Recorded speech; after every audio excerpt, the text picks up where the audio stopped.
Hello guys, അപ്പോൾ ഞാൻ ഇന്ന് ആദ്യമായിട്ട് എൻ്റെ ജീവിതത്തിൽ ഒരു ഇൻ്റർവ്യൂവിന് പോവുകയാണ്. നമ്മുടെ ഇൻ്റർവ്യൂ നടക്കുന്ന കുസാറ്റിനടുത്തൊരു കോവർക്കിംഗ് സോണിലാണ്. അപ്പോൾ നമ്മുടെ ഇൻ്റർവ്യൂവിന് എങ്ങനെ പോകേണ്ടത് പ്രിപ്പയർ ചെയ്യേണ്ടതൊന്നും അറിയത്തില്ല. എന്തായാലും ടെക്നിക്കൽ റോളല്ല, ഒരു ട്രാവൽ ആൻഡ് ടൂറിസ്റ്റിൻ്റെ പാർട്ട് ടൈം ട്രാവൽ കോർഡിനേറ്റർ എന്ന് പറഞ്ഞൊരു ജോബ് റോളിന് വേണ്ടിയാണ് പോകുന്നത്. അപ്പോൾ കുസാറ്റിലാണ്. അപ്പോൾ ഇതാണ് എൻ്റെ വേഷം. ഞാൻ ഇൻസർട്ടൊക്കെ ചെയ്തിട്ടുണ്ട്. നമ്മൾ IT-യിലാണ് വർക്ക് ചെയ്യുന്നത്, പക്ഷേ സ്റ്റിൽ ആദ്യമായിട്ടാണ് ഞാൻ ഒരു ഇൻ്റർവ്യൂവിന് പോകുന്നത്. മറ്റേ ഓഫ്ലൈൻ ഇൻ്റർവ്യൂ ആയിരുന്നു ഞാനിപ്പോൾ വർക്ക് ചെയ്യുന്ന കമ്പനിയിൽ. അങ്ങനെ നമ്മൾ നമ്മുടെ വെന്യൂവിലെത്തി. ഇതാണ് കൊറാസോൺ പനാഡൻസ് ലീഗൽ സ്റ്റോൾ. അപ്പം ഇവിടെയാണ് നമ്മുടെ ഇൻ്റർവ്യൂ നടക്കുന്നത്.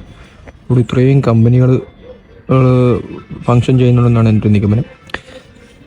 അങ്ങനെ നമ്മളൊരു 10 മിനിറ്റ് ഉള്ളപ്പോൾ നമ്മളെത്തി. 10:30-ക്കാണ് നമ്മുടെ റിപ്പോർട്ടിംഗ് ടൈം പറഞ്ഞേക്കുന്നത്.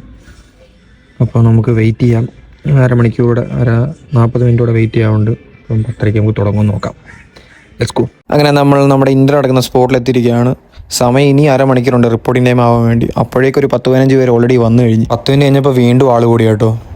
ഏകദേശം ഒരു 25 പേരോളം ആയിട്ടുണ്ട് നമുക്ക് ഇൻ്റർവ്യൂ അറ്റൻഡ് ചെയ്യാൻ വേണ്ടി. അപ്പോഴേക്കും നമ്മുടെ കോ-ഫൗണ്ടർ HR വന്നിട്ട് ഇൻ്റർവ്യൂ പ്രോസസ്സിനെ ഒന്ന് ബ്രീഫ് ചെയ്തു. ഫസ്റ്റ് തന്നെ നമുക്ക് വരുന്ന റിട്ടേൺ ടെസ്റ്റ് ആണ്. പേനൊക്കെ കൊണ്ടുവരണമെന്നായിരുന്നു ഇൻസ്ട്രക്ഷൻ. പക്ഷേ ഇപ്പോഴാണ് അറിയുന്നത് ഒരു മൊബൈൽ ആപ്ലിക്കേഷനിലായിരിക്കും. അപ്പോൾ അതിനുള്ള സെറ്റപ്പ് ആട്ടോ. തമ്മിൽ ഡിസ്കസ് ചെയ്ത് നോക്കിയൊന്നും എഴുതാതിരിക്കാൻ വേണ്ടി എല്ലാവരെയും മാറ്റിയാണ് ഇരുത്തിയിരിക്കുന്നത്. അപ്പോൾ അങ്ങനെ ഒരു സെറ്റപ്പിൽ ഞാൻ കറക്റ്റ് നടുക്ക് വന്നിരിപ്പുണ്ട് എഴുതാൻ വേണ്ടി.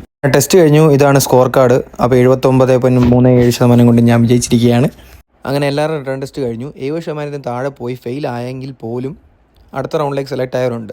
അങ്ങനെ ചിലരെ കട്ട് ഷോട്ട് ചെയ്തിട്ട് ബാക്കി എല്ലാവരെയും കൂടെ ഈ ഹട്ടിൻ്റെ താഴെ കൊണ്ടുവന്ന് അടുത്ത റൗണ്ടിലേക്ക് കടത്തിയിരിക്കുന്നത്. അപ്പോൾ അടുത്തത് നമ്മുടെ ഇൻ്റർവ്യൂ ആണ്. അപ്പം അതിന് വേണ്ടി നമുക്ക് വെയിറ്റ് ചെയ്യാം.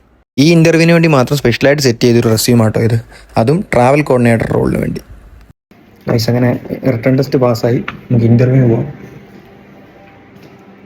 Let's go. ഇവിടെ നമ്മുടെ CV-യും ഫോട്ടോ അറ്റാച്ച് ചെയ്തിട്ടുണ്ട്. നമുക്ക് ഇൻ്റർവ്യൂവിന് എന്താണ് അവസ്ഥ നോക്കാം. നമ്മുടെ ഇൻ്റർവ്യൂ പ്രോസസ്സ് കഴിഞ്ഞു. കൊള്ളായിരുന്നു. കുറച്ച് ചോദ്യങ്ങളൊക്കെ ചോദിച്ചു.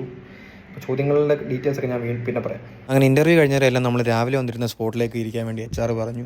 നമ്മളിപ്പോൾ ഏകദേശം ഒരു 5-6 പേർ ഇൻ്റർവ്യൂ കഴിഞ്ഞിട്ടുണ്ട്. അപ്പോൾ ഈ കുട്ടി ലേറ്റായിട്ടാണ് വന്നത്. അപ്പോൾ ആ കുട്ടിക്ക് ഇപ്പോൾ റിട്ടേൺ ടെസ്റ്റ് നടന്നുകൊണ്ടിരിക്കുക. ഒരു ചിന്ന ഗ്യാപ്പ് കിട്ടിയപ്പോൾ ഫുഡ് കഴിക്കാൻ വേണ്ടി ഇറങ്ങി. ഇൻ്റർവ്യൂ കഴിക്കുന്ന സ്ഥലത്ത് നിന്ന് 5 മിനിറ്റ് നടന്നപ്പോൾ നമ്മളെത്തി തൊയ്ബ ഹോട്ടൽ. അപ്പോൾ അവിടെ ആകെ ബിരിയാണി മാത്രമേ ഉള്ളൂ. അപ്പോൾ നമ്മൾ 90 രൂപയ്ക്ക് ഒരു ഹാഫ് ബിരിയാണി കഴിച്ചു. അവിടെ ആണെങ്കിൽ ഗ്യാസ് കുറ്റി ക്ഷാമമായതുകൊണ്ട് ഒരു വലിയ ചെമ്പിൽ ബിരിയാണി ഉണ്ടാക്കിയിട്ടുണ്ട്. എല്ലാവർക്കും കുറച്ച് ബിരിയാണി വെച്ച് കൊടുക്കും. കുറച്ച് ബിരിയാണി ഉള്ളതുകൊണ്ട് 2 മിനിറ്റ് തന്നെ സാധനം തീർന്നു. അങ്ങനെ ബിരിയാണി തട്ടിയിട്ട് ഞാൻ നേരെ നടന്നു. അപ്പോൾ ഇതാണ് ആകാശ് ബ്രോ, കോഴിക്കോട് നിന്ന് വേണ്ടി വന്നതാണ്. നമുക്ക് കോഴിക്കോട് നിന്ന് വേറൊരു ടീമുണ്ട്. അപ്പോൾ എല്ലാവരും ഇവിടെ തിരിച്ച് ഇൻ്റർവ്യൂ സ്പോട്ടിലേക്ക്. അടുത്ത റൗണ്ട് GD ആട്ടോ, ഗ്രൂപ്പ് ഡിസ്കഷൻ. അപ്പോൾ ഇൻ്റർവ്യൂ കഴിഞ്ഞ് അതിനെ വിളിക്കാനുള്ള പ്രതീക്ഷ ഇങ്ങനെ നിൽക്കുമായിരുന്നു. അപ്പോൾ കുറേ നേരം നമ്മൾ വെയിറ്റ് ചെയ്തിരുന്നു. പക്ഷേ അൺഫോർച്ചുനേറ്റ്ലി HR ഞങ്ങൾ കുറച്ച് പേരെ വിളിച്ചിട്ട് പറഞ്ഞു, നിങ്ങൾ തൽക്കാലം പോയിക്കോളൂ, എന്തെങ്കിലും ഉണ്ടെങ്കിൽ അറിയിക്കാമെന്ന്. അങ്ങനെ നിരാശനായി ഞാൻ പോകുന്നു. ബൈ.